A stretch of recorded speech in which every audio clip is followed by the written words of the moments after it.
Parts of this episode of Garden Time were recorded before COVID-19 and social distancing requirements. So Ryan, are you a census taker now? No, Judy, I'm just taking a survey. And the first question is, what's your favorite gardening show? Well, of course, a new episode of Garden Time.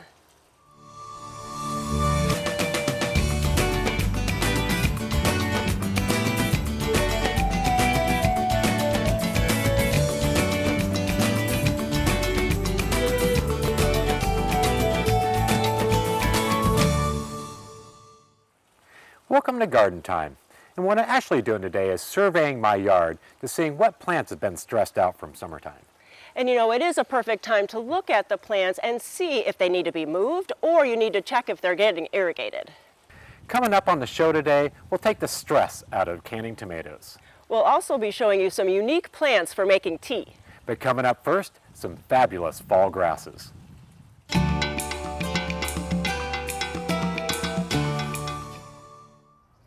I'm at French Prairie Perennials today in Aurora with Carrie. And you know, Carrie, it's kind of the late summer and we need some pizzazz in our garden. So what you got for us? I like grasses. Oh. Yeah, I love all the flowering plants as well. But this time of year, the grasses swing in the breeze and the leftover flower stalks, you know, in the fall are just really nice and wispy and fun to watch. Yeah, definitely. Some texture and motion. Yeah. Very cool. So what kind of varieties? The ones that I absolutely have a passion for, I love Japanese forest grass, Aconocloa, and there are many different types. My favorite right now is the Areola, which is kind of a lemony yellow. It's more chartreuse in sun, and then it's more green in maybe half-day sun. But I love that it's not a runner grass. It's a nice clump, easy to maintain, and I don't know, I just like that it spills over the edge. So it's really great along borders of the garden. In a container maybe. Awesome in a container. Very cool. And what's the one that's two-tone, the tall one? This one up here is Japanese bloodgrass, and I like how the sun plays through its blades. It gets 2 to 3 feet tall, likes full sun, can even take a little bit of droughtiness if once established, and that color is just a winner. Beautiful. And talking about color, purple fountain grass. Yeah, this is the one annual that I will put somewhere because that dark foliage, it's just so masculine, especially amongst a bunch of flowering perennials. It just brings out the rest of the garden.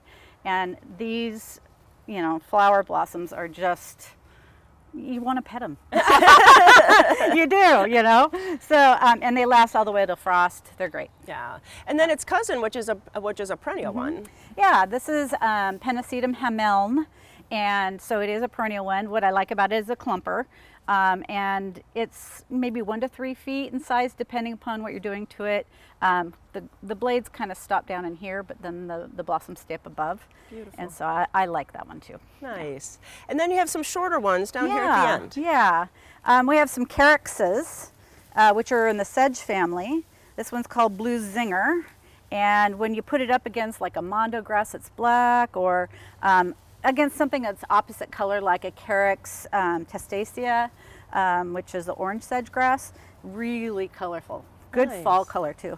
And this one has been evergreen for us. Yeah. And then this is just Caryx moroi, and it's evergreen, great in a container as well, well-behaved clumper, but good in the edge of the garden too. Nice. And I love this striped one here in front of you because the stripes go differently. They're going horizontal instead of vertical. Yeah, this is Miscanthus gold bar.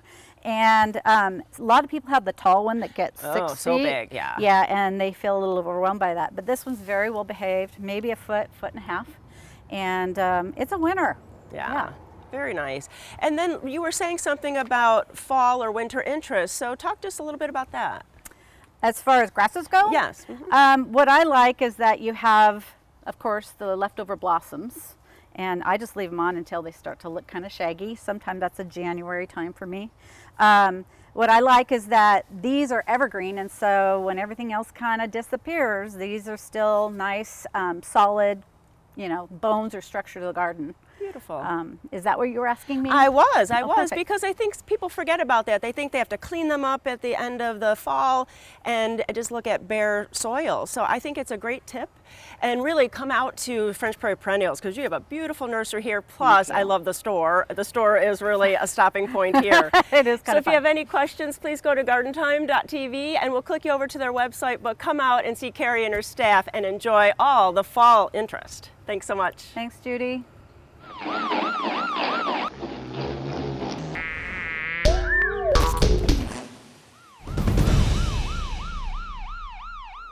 Well, you may be noticing a lot of pine cones in your yard this time of year. If you look around, the ground is littered. What that is, it's the squirrels that are up in your trees. They're chewing these off and knocking them down to the ground. So after they do that, they take the cone, and what they're after is this little seed that's in here. This looks like a little mouse tail, and so they'll start chewing on the cones. They're harvesting the seeds to take back and bury for winter. And according to the Farmer's Almanac, a lot of squirrel activity and a lot of cone burying this time of year could be an indication of a harder winter to come.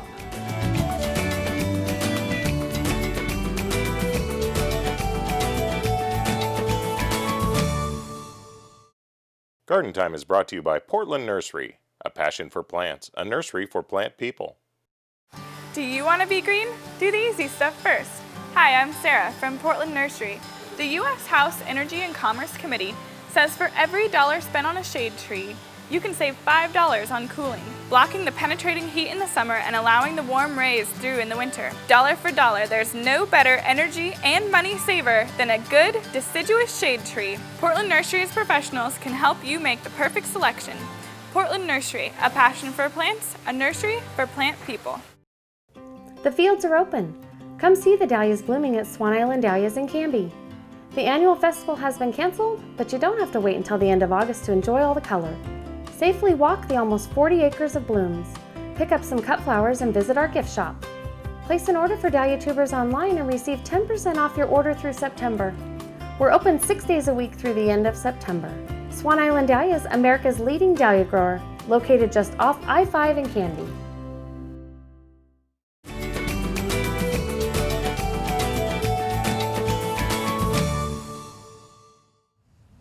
This time of year, our tomato plants are in full bounty.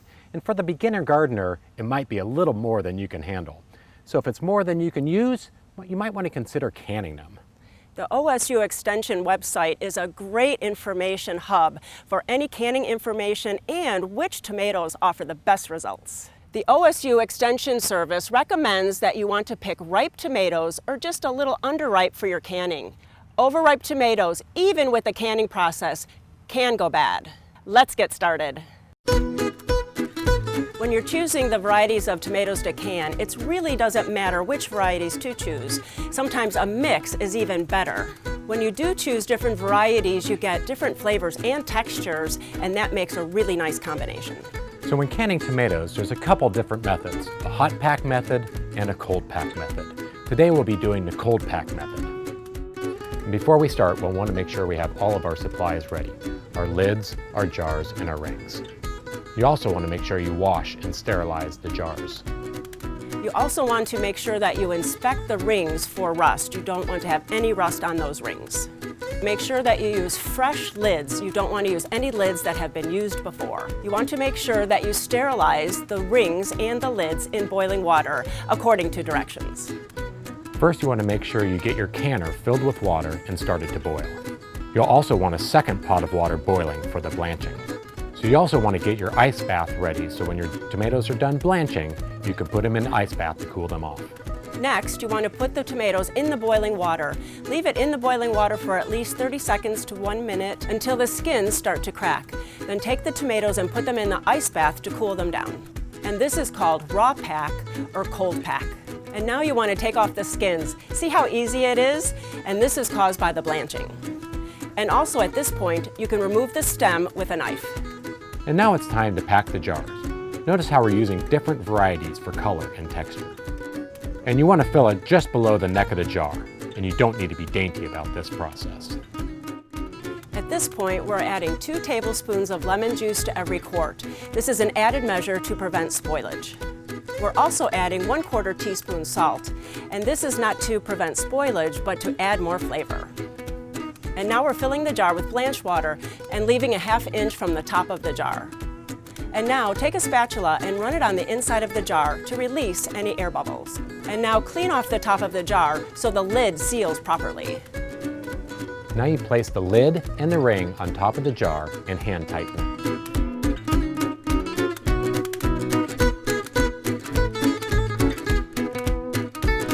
Next, we're going to put the jars in the canner. We want to make sure that we do them on opposite sides to prevent tipping. When the canner is full, lower the jars into the boiling water, leaving 1 inch of water above the top of the jar. The boiling water isn't just for sealing the jars, but is also to help cook the tomatoes. Next, put the lid on and set your timer for 45 minutes. After 45 minutes, remove the jars from the water and let them cool. You'll actually hear a pop and you'll know that the lids have sealed. After canning, make sure you remove the metal ring from the top to prevent rusting. This means you can use it again next time. And also, use a Sharpie to put the date on the top of the jar. The tomatoes will last at least 1 year. For more information about canning, go to OSU's Food Preservation website, or you can go to gardentime.tv.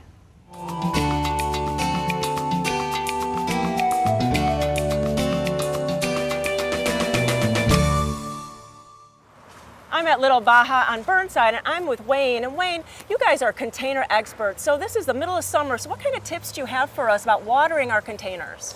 Well, one of the things that concerns us the most here at Little Baja is that people, our customers, your viewers, won't give enough water to their trees that are in containers. And containers, trees in containers themselves, need at least 1 to 2 gallons of water every single day, especially in this heat wave we're having, because they don't have any other water source than what we give them. They can't get water from the ground. And does it matter what kind of tree? Maple, conifer?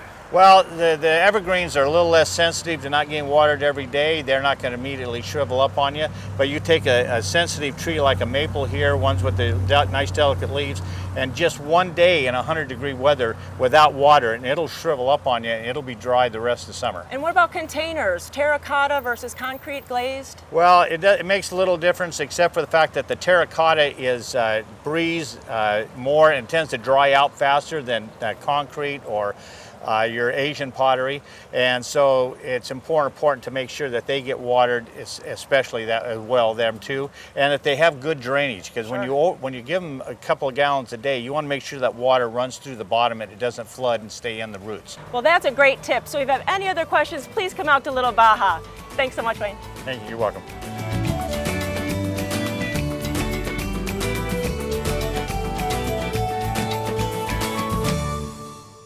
A destination farm and garden market featuring the very best each season has to offer.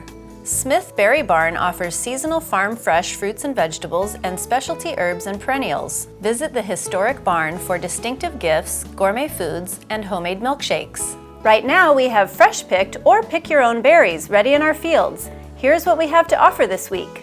Centrally located off of Shoals Ferry Road between Sherwood and Hillsboro, Smith Berry Barn, growing good taste from the ground up. Enjoy a summer of art and color. Visit the Oregon Garden for Art in the Garden now through the end of September. See outstanding and inspired art that represents both traditional and modern styles, carefully placed throughout the garden. See the combination of beautiful plants and great art as you stroll the gardens. Just pick up your map at the Visitors Center on your next visit. For details, go to OregonGarden.org. Art in the Garden is presented by Capital Subaru. They're here! Grab yourself a Garden Time face mask and breathe easy. These masks are one size fit all with elastic straps that hold them securely in place. The nose piece can be shaped to your nose so there's less chance of foggy glasses. Plus, they're embroidered with the Garden Time logo. They come in black, charcoal gray, and navy blue. Simply go to gardentime.tv and click on the store. Get your face mask and be safe in the garden. Welcome to Blooming Junction, where it's easy to connect with nature. At Blooming Junction, you'll find beautiful, healthy plants, good, fresh food, and a place to regain peace and calm in your life. We have an unsurpassed collection of unique and distinctive plants and the expertise to help any gardener be successful. And we feature blooming advantage plants. Come check out Blooming Junction for an inspiring experience in the garden or in the kitchen. Blooming Junction, offering quality plants for beautiful gardens.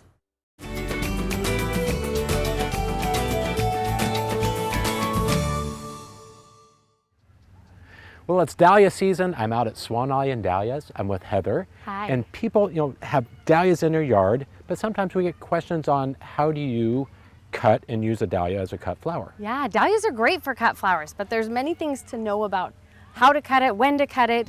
Probably the biggest thing to know is that you want to make sure you're not cutting too old of a bloom. Okay. So something that's already at this point, that's already wrapping back, or maybe is already dying on the back, skip those. You want to go to something that's maybe half or 3/4 of the way open. So this guy is a great example.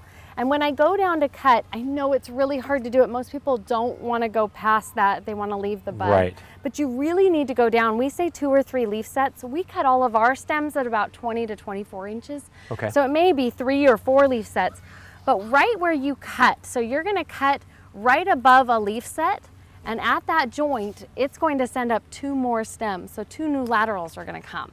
So this guy is ready to go nicely this way. It's not too old. It's got many days to age.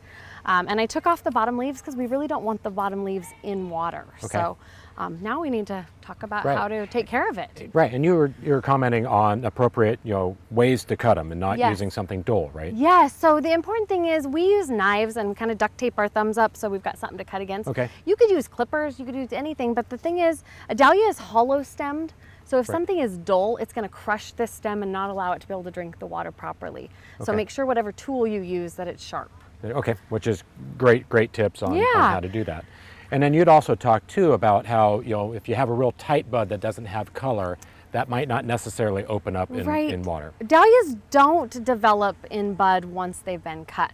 So if you have a bud like this that you've cut with another stem or by itself, you're going to get a partial bloom or a half bloom. Okay. Probably not a full bloom, but if it is solid green like this in this case, you won't get anything opening from it. So no flowers at all, which is kind of heartbreaking. Right, but you can be selective. Yeah, The dahlias exactly. are growing fast and they're continuing to grow and put up some new Yeah, flowers. So. we just really want you to cut more than just this 6-inch stem. People call all the time and say, what varieties make the longest stems so I don't have to take any buds? There really isn't. Very few varieties make a 12 or a 20-inch stem without putting out buds somewhere on that stem. So it's okay to take out a few of those buds when you go. So, now that we have our dahlias cut and we're prepped, you have some tips on how to make your dahlia blooms last a little bit longer in Yeah, water. they're very unique. So we need to head over to the water and I'll show you. Perfect, great. So now that we have our flowers cut, you have some tips on how to preserve them to make them last longer. We do. So dahlias are unique. They need to go in hot water, hotter Really? than your tap water. You need Really? to go in about 160 to 180 degree water, 2 to 3 inches deep in your bucket. So this has already got nice hot water in it ready for us. So we're going to leave them in there about an hour. Oh, So really? ideally it's not a dipping and it's not boiling water. Make sure you do use some type of thermometer to check it. You're going to leave them in there about 1 hour, come back and check them. They should feel nice and crisp just by filling the Oh, really? bloom. Okay. But you can also take a peek at their stems and you should see a discoloration. And this is just the watermark from the hot water. Right. That can be left on or removed. It's nice and firm. It hasn't weakened it in any way. But usually if you're going to put them in a clear vase or something, you want to give them a fresh cut. But this has opened up the stem so that they will freely Interesting. drink, where they naturally seal themselves off when you cut them. So kind of unique. It is a totally unique, something you wouldn't even think of to Yeah. put it in hot water. A lot of people just want to dip, but they need to sit an hour. So ideally we'd like this to get back to room temperature, and then you know you're ready to go. Now you said there's some varieties of the dahlias that don't do as well with a hot water bath, right? Yes, correct. So there's a collarette style. This is a single. So it's any of these open-faced guys.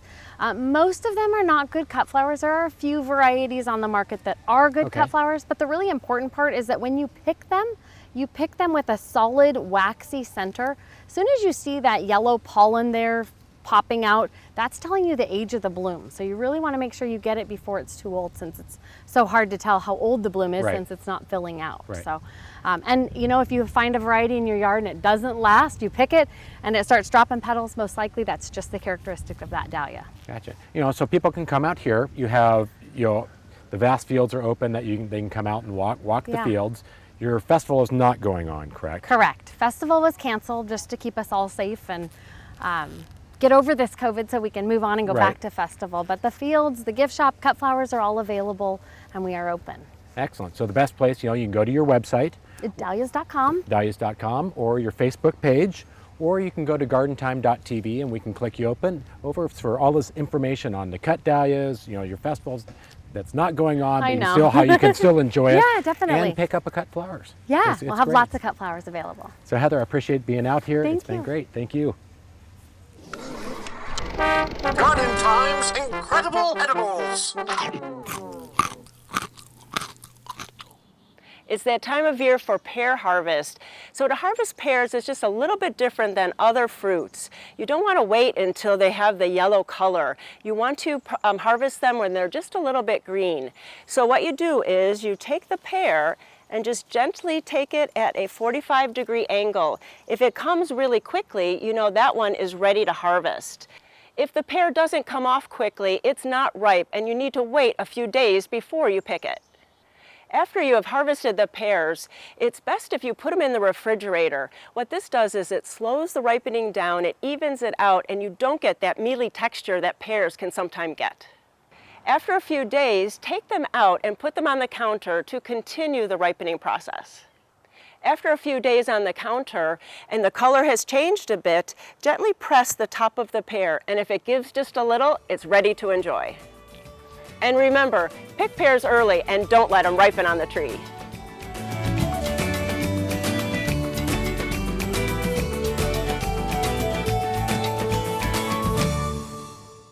Garden Time is brought to you by Capital Subaru, your way on the Parkway. Great. And how much cargo room does it have? Tons. Basically, all of that stuff will fit right here. Even this guy? Definitely. I love it. What's next? Well, financing can be done online, and if you're ready to test drive, we can bring it to you. Wow. No wonder everyone told me to go to Capital Subaru. Thanks, Shelby. You ready to get back on the road again? Definitely. 2020 isn't canceled. It just looks different. Shop online, by phone, or in person. Your way at Capital Subaru. They're here! Grab yourself a Garden Time face mask and breathe easy. These masks are one size fit all with elastic straps that hold them securely in place. The nose piece can be shaped to your nose so there's less chance of foggy glasses.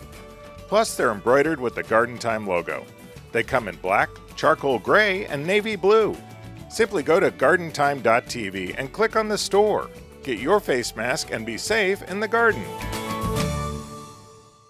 Every year, trees fall or break, causing property damage, power outages, and injury. Now is the time for Bartlett Tree Experts and Collier Arbor Care to get your trees ready for the extreme conditions ahead. Our free consultation will help to spot the signs of potentially hazardous trees. We can help address problems before they occur. Whether it's trees or shrubs, we can help you get a healthy and beautiful garden. Collier Arbor Care and Bartlett Tree Experts, providing environmentally safe tree care since 1907.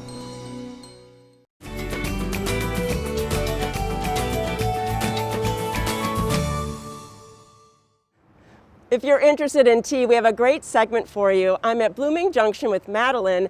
And Madeline, you really have this wide range of plants for us today.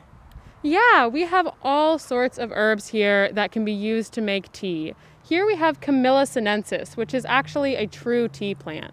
This is what green tea, black tea, and oolong tea is made of. It's a green evergreen shrub that grows wonderfully in our region. But today we're mostly going to be talking about herbal tea. And we have so many different types of herbs here, many of which you probably already have in your garden. We have chamomile, lavender, mint. These are classic herbs for tea. We also have sage and thyme. These you may think of more as savory culinary herbs, but these actually have beautiful, beautiful flavor profiles when steeped in hot water. They are wonderful when blended with other herbs for tea. So can you go over like the steps to make tea? I mean, I open a box and I get a tea bag. I don't always go to my garden and get fresh herbs. Yeah, so there are multiple ways to make tea. You can pick the leaves fresh and just drop them into your glass or into your pot and pour boiling water over them. You can also make cold sun tea by putting fresh herbs in a big jar and putting cold water in and leaving it in the sun for a few hours. That lets the flavors really slowly steep out. You can also dry them, and there are also many ways to dry. You can bunch them and hang them. You can put them on a wire or bamboo mat. You can also put them into your dehydrator. Once they're dried, you can crunch them up and store them in an airtight container. And then you can use something like a tea bomb here, where you just put your dried tea in there. It's a wonderful and earth-friendly alternative to disposable tea bags. And then you just put this right in your cup, just like you would a normal tea bag. You can also use a strainer here. If you don't have a tea bomb, it's a great way to just infuse your teas right in the hot water and then take it out. That is really so easy, and I think we can all do that. Yeah, definitely. And then we have some other plants here that maybe they're in our garden, but they're in the ornamental section, and we don't always use them just for a tea. Yeah, so these are some beautiful perennials, many of which are favorites here in the Pacific Northwest, that also have wonderful medicinal properties and delicious flavor profiles. Here we have lemon verbena, which is one of my favorites for its super sweet lemony flavor and scent. This plant, you can use the leaves anytime, pick them off, and they have just a wonderful aromatic quality. We have echinacea here, and this plant is obviously a favorite for its beautiful blooms and long bloom time, but you can also use the entire plant, including the roots and the stems and the leaves, to make a great immune boosting tea. And here we have lamb's ear or stashes, which has wonderful health benefits as well, has a nice mild herbal flavor, and then of course lemon balm, which is very prolific in the garden and has a beautiful lemon scent. You know, I'm so glad that I always learn something. And if we want to send people to your website or come out to the garden center, what can we do? Yeah, so you can absolutely go to our website, bloomingjunction.com. Up at the top, there is a journal tab, and you can look at our journal entry all about our favorite herbal teas. You can also, from our website, subscribe to our newsletter, which has all sorts of information every week about our plants and our produce. And our upcoming newsletter will have a special segment on these herbal teas and how you can use them. Thank you so much for all the information. So if you have any other questions, please go to gardentime.tv and you can click over to Blooming Junction. Happy Tea Day. Take care. Thank you. Thank you.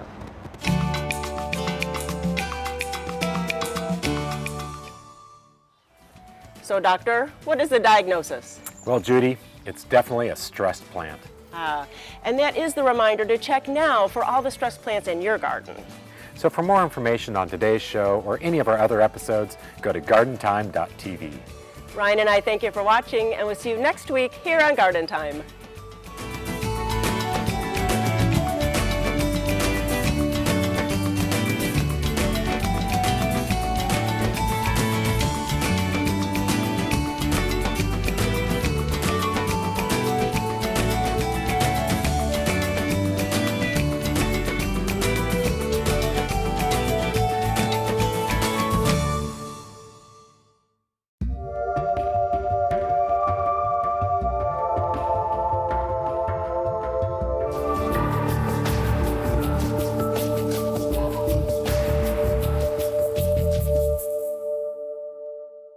Parts of this episode of Garden Time were recorded before COVID-19 and social distancing requirements.